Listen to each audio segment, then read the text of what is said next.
నేడు తెలంగాణ కేబినెట్ సమావేశం జరగనుంది. ఉదయం 10:30 గంటలకు సచివాలయంలో సీఎం రేవంత్ రెడ్డి అధ్యక్షతన ఈ కేబినెట్ సమావేశం ప్రారంభం కాబోతుంది. ఈ సమావేశంలో పలు కీలక అంశాలు చర్చకు రాబోతున్నాయి.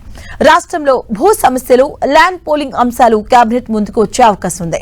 ముఖ్యంగా 22A కింద ఉన్న భూములు, నిషేధిత భూముల జాబితా, భూ వివాదాల పరిష్కారంపై ప్రభుత్వం దృష్టి సారించిన నేపథ్యంలో ఈ అంశాలపై విధానపరమైన నిర్ణయాలు తీసుకునే అవకాశాలు కనిపిస్తున్నాయి.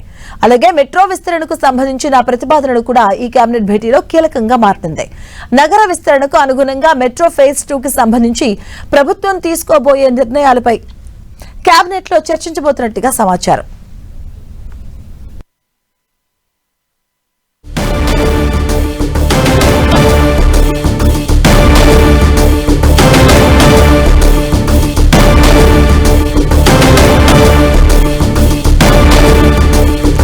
అలాగే ప్రభుత్వం అమలు చేస్తున్న సంక్షేమ అభివృద్ధి కార్యక్రమాల పురోగతి, భవిష్యత్తులో తీసుకోవాల్సిన చర్యలపై కూడా మంత్రివర్గం దృష్టి పెట్టనుంది.